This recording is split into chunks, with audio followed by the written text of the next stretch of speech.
Ouais, non, évidemment, évidemment. Moi, je suis d'accord avec toi, hein, je suis d'accord.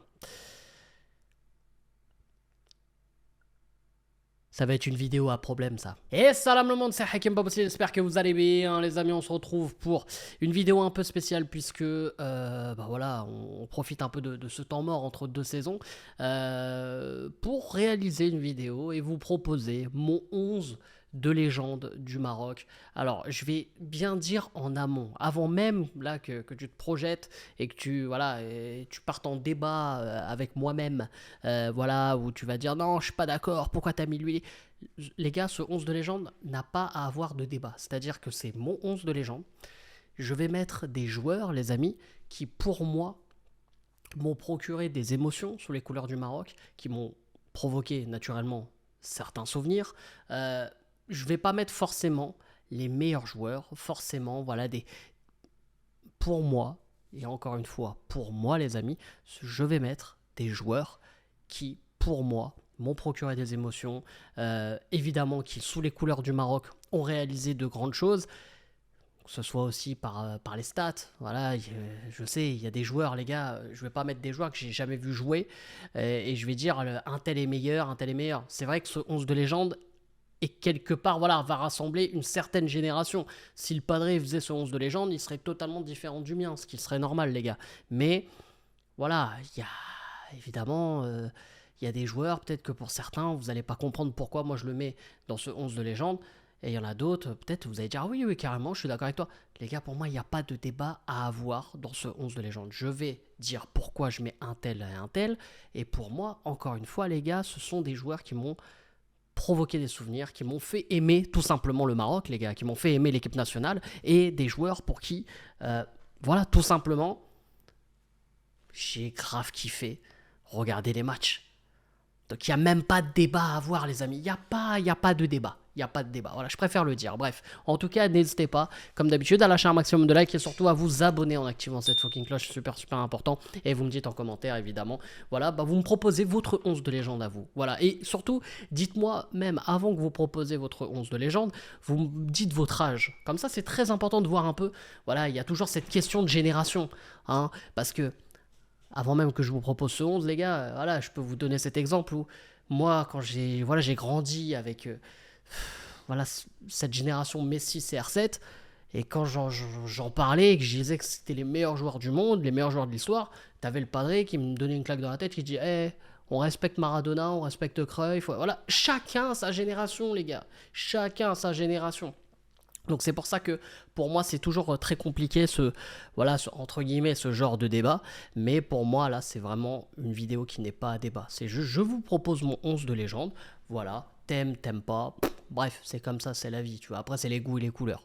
Bref, sur ce, les amis, on va commencer évidemment ce 11 de légende. Évidemment, les gars, là, je pense, naturellement, hein, je commence ce 11. Oui, avec Bounou dans les buts, puisque pour moi, c'est le gardien emblématique évidemment du Maroc avec ces dernières années, avec notamment cette fameuse Coupe du Monde 2022. J'aurais pu parler de Zaki. Moi, les gars, Zaki m'a plus marqué en tant que coach. Les gars, je vais pas vous mentir. Alors oui, j'ai vu des archives, oui, j'ai vu certaines choses, notamment de la part de Zaki en 86. Grand respect. Mais moi, les émotions que j'ai vécues, le côté légendaire que je l'ai vécu avec Bounou, moi. Et avec évidemment cette fameuse séance de tir au but qui restera dans la légende face à l'Espagne en huitième de finale de la Coupe du Monde 2022. Donc voilà. Et après, il y a une autre génération, comme je vous ai dit. Moi, mon père, il mettrait Zaki, il mettrait pas Bounou. Après, peut-être qu'il y aurait une surprise et peut-être que ce serait Bounou. Mais moi, les gars, voilà, c'est. Moi, pour moi, c'est Bounou et il n'y a aucun débat, les gars, à avoir là-dessus. Bref, donc voilà, pour moi, c'est le gardien marocain all-time, tout simplement.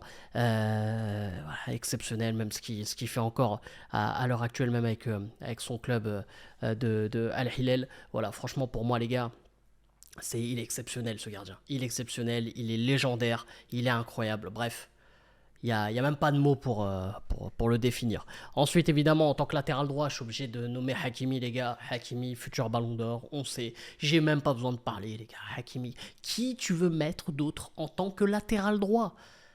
J'ai un grand respect pour Michael Chrétien, mais je ne vois pas d'autres. Il n'y a pas d'autres latéraux. Nabil Dirard. Alors, il y a eu une époque où Hakimi, quand même, jouait arrière-gauche, sous l'ère Hervé Renard. Hein. Hakimi jouait arrière-gauche, et Nabil Dirard était latéral droit. Et des fois, même Nordin Amrabat avait joué latéral droit. C'est qu'on revient de très très loin, les amis. Hein. Bon, on a quand même joué en Coupe du Monde 2018.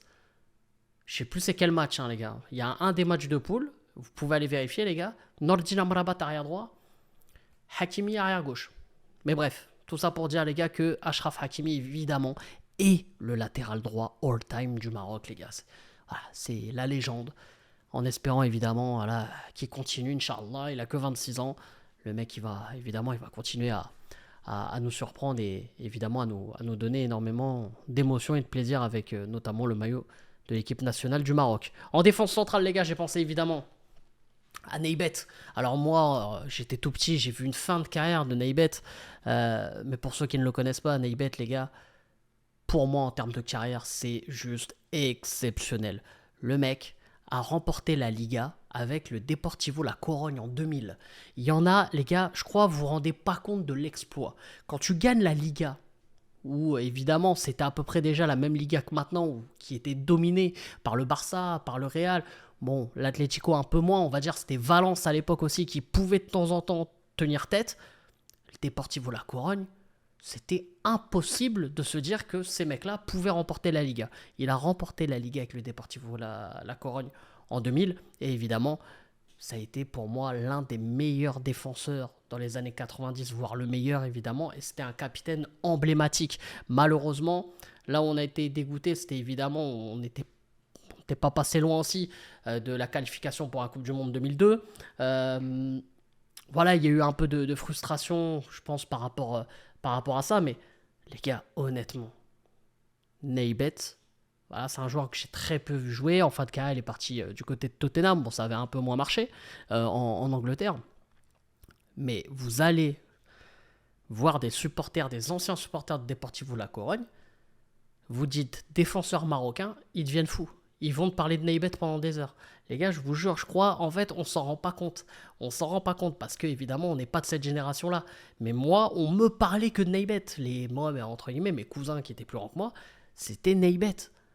Neybet, c'était le défenseur all-time.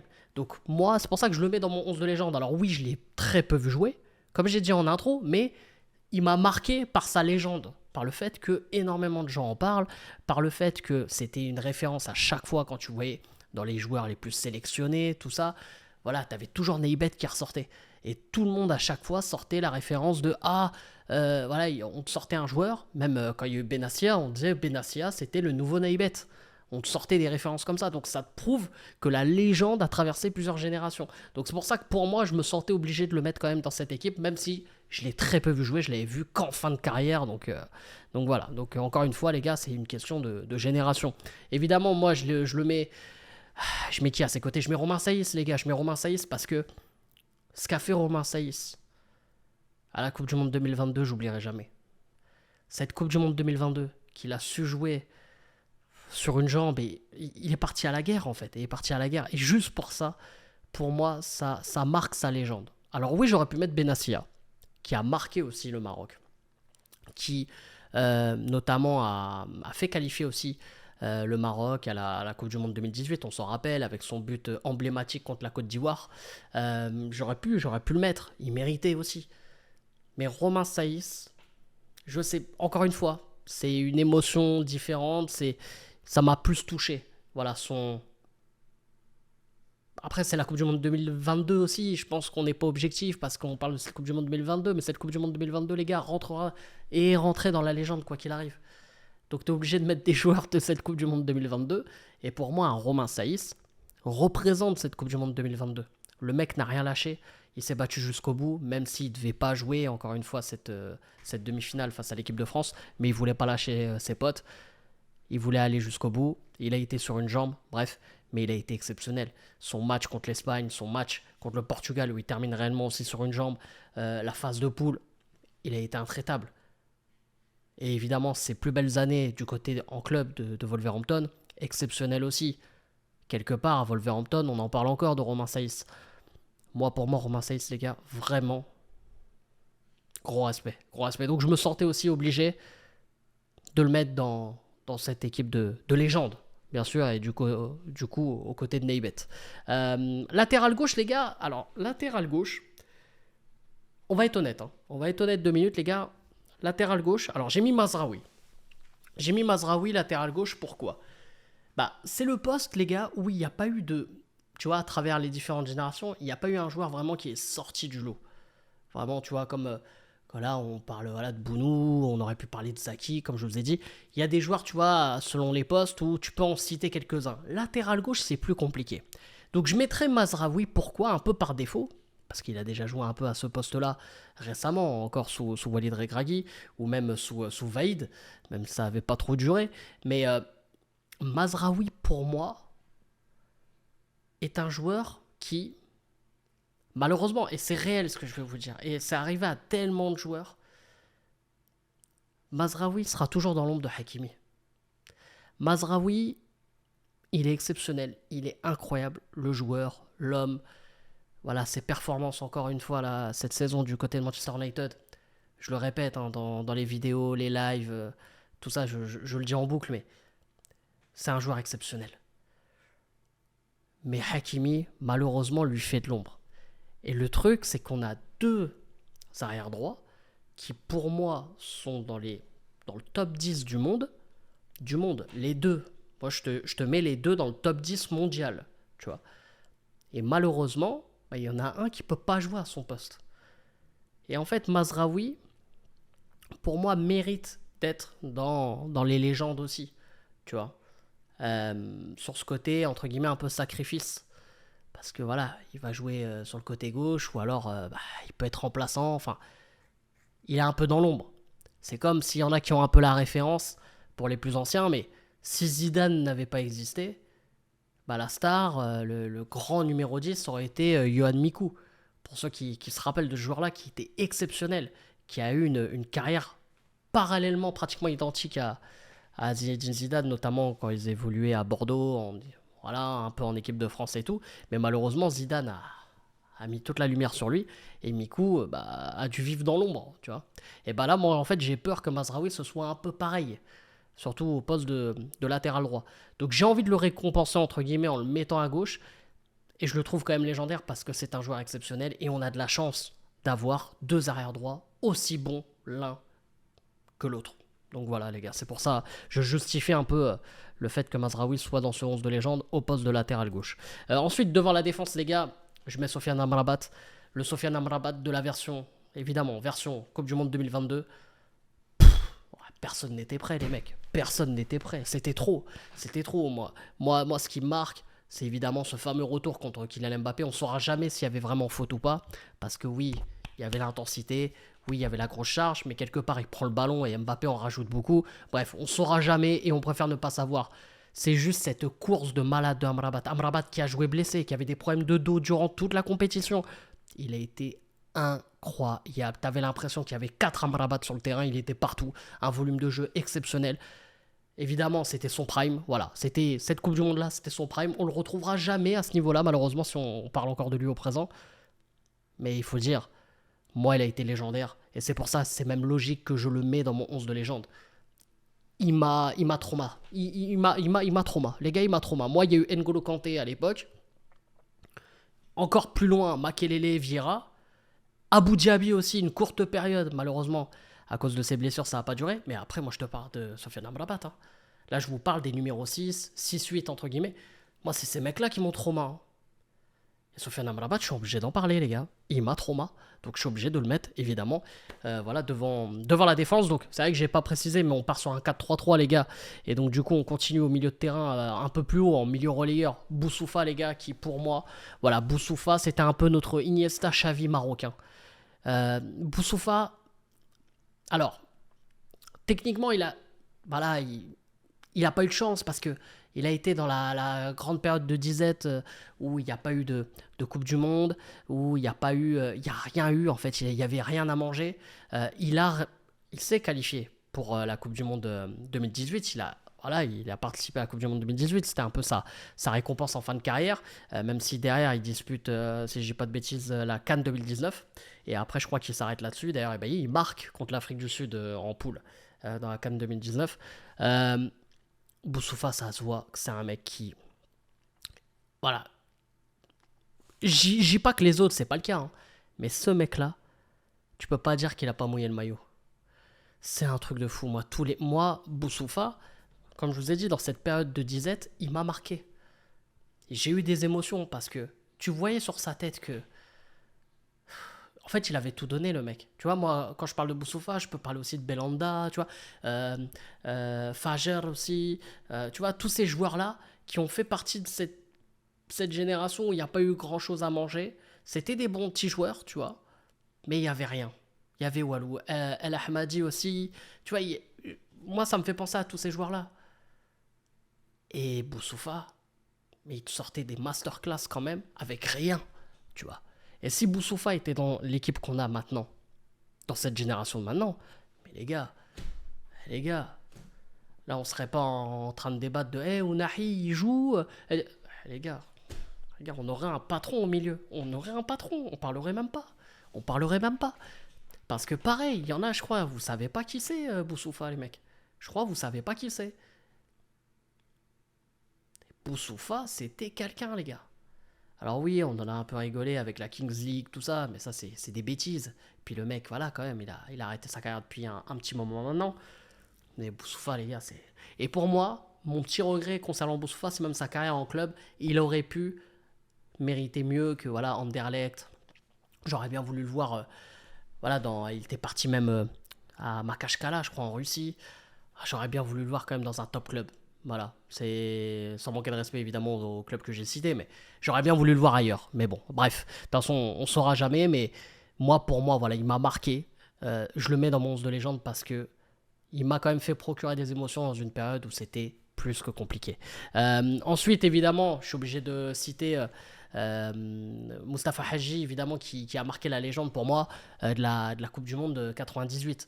La Coupe du Monde 98, tu vas citer deux mecs, c'est Basser et Mustapha Hadji. Mustapha Hadji qui a remporté en plus le Ballon d'Or africain. Enfin voilà, tu es obligé de parler de ces mecs-là. Tu es obligé de parler de Mustapha Hadji. Alors moi, Mustapha Hadji, voilà, je connais ses buts par cœur, notamment en 98 là, contre l'Écosse. Voilà, moi je connais, j'ai les, voilà, j'ai les highlights, comme on dit, de Mustapha Hadji, je connais par cœur. Et voilà, et après, même si j'ai jamais vu un match de 90 minutes de Mustapha Hadji, parce qu'il ne fait pas partie de ma génération, il a construit sa légende via la Coupe du Monde 98 et via évidemment le fait qu'il ait remporté le Ballon d'Or africain. Et si je dis pas de bêtises en plus, c'est le dernier Marocain à avoir remporté le Ballon d'Or africain. Donc voilà, je suis obligé aussi de le mettre par rapport à ça. C'est un milieu offensif qui a pu jouer aussi un peu ailier droit. Donc c'est pour ça que je le mets dans ce milieu de terrain. Et évidemment dans ce trio, voilà, c'est le joueur qui va aller un peu plus haut. Mais voilà, je suis évidemment obligé de citer notre cher Mustapha Hadji. Et en tant qu'ailier droit, les gars, alors ça va porter à débat. Ça va porter à débat, les gars. En tant qu'ailier droit, j'ai mis Hakim Ziyech. Alors, j'ai mis Hakim Ziyech, pourquoi? Tout simplement parce que déjà, c'est le joueur. En tout cas, moi, j'ai fait partie de cette génération où j'ai pas... je sais même plus parler, mais bref, où je n'ai pas entendu une seule fois le nom Hakim Ziyech. C'est-à-dire que à un moment donné, Hakim Ziyech était tout le temps cité. T'entendais tout le temps parler de Hakim Ziyech, que ce soit quand il est sélectionné ou que ce soit quand il n'était pas sélectionné. C'est-à-dire que c'était un mec qui était tout le temps décrié. Un joueur qui, à chaque fois, faisait débat. On se rappelle à l'époque où Hervé Renard venait de reprendre l'équipe, il y avait beaucoup de débats de... je sais pas, il y avait... On comprenait pas, il y avait un froid. Hakim Ziyech qui n'était pas sélectionné, puis le peuple qui le réclamait à tout prix. Ensuite, après la CAN 2017, il y a la Coupe du Monde 2018 qui arrive. Hervé Renard a une discussion. Hakim Ziyech est dans le groupe, il fait la Coupe du Monde 2018. Il fait la CAN 2019 qui s'enchaîne. Après l'échec de 2018, où il n'a pas été non plus exceptionnel comme un peu l'équipe, on va pas se mentir. En 2019, il est le visage un peu de la frustration et de la déception. Entre ses colères quand il se fait remplacer et son pénalty raté contre le Bénin, on s'en rappelle encore. Enfin voilà, les gars, on va pas se mentir. Hakim Ziyech, Voilà, tu te dis, mais comment tu peux le mettre dans ton équipe de légende alors? Bah pour moi, ça a construit sa légende, ça. Parce que derrière, il y a eu aussi encore les histoires avec Vaïd. Ça s'est pas arrêté derrière. Euh, il, il revient, il revient de je ne sais où en 2022 parce qu'il y a Walid Regragui évidemment qui arrive. Il veut un peu avoir le peuple dans la poche parce qu'il y avait encore des gens, on va dire, il y avait encore des gens du peuple qui réclamaient Hakim Ziyech, même s'il faisait un peu moins l'unanimité avec évidemment ses contre-performances dues à la CAN 2019. Hakim Ziyech arrive et il te fait la meilleure Coupe du Monde possible. Alors oui, ça a été une victoire aussi collective, mais sur le plan individuel, Hakim Ziyech, il a été incroyable, il avait été monstrueux dans cette Coupe du Monde 2022. Et moi, pour moi, ça m'a marqué, parce que j'ai été le premier à dire que c'était une bêtise de ramener un mec, déjà, qui était plus dans l'équipe nationale depuis un moment. Alors oui, pour moi, je pensais que c'était un argument, mais c'est pas forcément un argument. Et derrière, moi j'avais dit, le mec il joue pas à Chelsea, il a 0 minute le mec. Et il va se ramener à la Coupe du Monde 2022 et il va soulever tout le monde. Les gars, vous êtes des fous. Ouais. Ouais, bah on était tous fous à ce moment-là. Parce que Hakim Ziyech, il arrive, il te fait une masterclass. Donc, moi, pour moi, Hakim Ziyech, quand il te réalise cette Coupe du Monde, il met tout le monde d'accord et il rentre dans la légende comme ça. Et puis même, en termes de but, voilà, je crois que c'est le deuxième ou troisième meilleur buteur de l'histoire de la sélection. Voilà, le mec, t'es obligé de le mettre dans la légende quelque part. T'es obligé, c'est normal, c'est la base, c'est la base. Donc qu'on le veuille ou non, Hakim Ziyech est une légende du football marocain et il l'a marqué encore plus évidemment via cette Coupe du Monde 2022. Quand tu parles de la Coupe du Monde 2022, tu parles aussi de la Coupe du Monde exceptionnelle de Hakim Ziyech, t'es obligé de le citer. Donc voilà. Bah l'ailier gauche les gars, pareil, je pense que ça va faire débat. Euh, J'ai mis Sofiane Bouffal. Alors c'est pour certains, ça va être totalement subjectif, mais j'en ai rien à foutre. Encore une fois, pour moi, il n'y a pas de débat. C'est mon 11 de légende à moi. C'est-à-dire que le 11 que je mets là, c'est les 11 qui m'ont fait ressentir quelque chose avec cette équipe nationale. Ou alors qui m'ont marqué d'une certaine manière. Moi, Bouffal, les gars, je me remettrai jamais de cette Coupe du Monde 2022. Vous pouvez me dire ce que vous voulez. Oui, c'est les mêmes arguments quand je cite, quand je mets des joueurs de cette Coupe du Monde 2022, mais quelque part, c'est historique ce qu'ils ont fait. Donc si je fais un 11 de légende du Maroc et qu'il n'y a pas beaucoup de joueurs de la Coupe du Monde 2022, c'est pas logique. Sofiane Bouffal, les gars, on verra plus jamais ça. Là, ce que je vous raconte, c'est des trucs que tu sais, tu dois raconter à tes enfants, à tes petits-enfants, tu vois. Ce qu'a fait Sofiane Bouffal dans cette Coupe du Monde 2022, à l'image de Sofiane Amrabat, c'était pas normal. C'était pas normal. Nous, le truc, c'est qu'on savait que ces mecs-là avaient des qualités. Voilà, quand je parle Amrabat, Bouffal, tout ça, on savait qu'ils avaient des qualités. Mais quand on le disait aux autres, les gens ils disaient ouais, mais tu dis ça parce que t'es marocain. Sauf qu'à ce moment-là, le monde entier a vu que Sofiane Bouffal en 1 contre 1, il pouvait s'asseoir à la table de Neymar. Et je vous le dis froidement, ce que fait Bouffal en 1 contre 1 dans cette Coupe du Monde 2022, c'est pas normal. On n'est pas sur un exploit, on n'est pas sur de la bonne performance, on est sur du paranormal. Ce qu'a fait Sofiane Bouffal, je m'en rappellerai encore toute ma vie dans cette Coupe du Monde 2022, contre l'Espagne, contre la Belgique.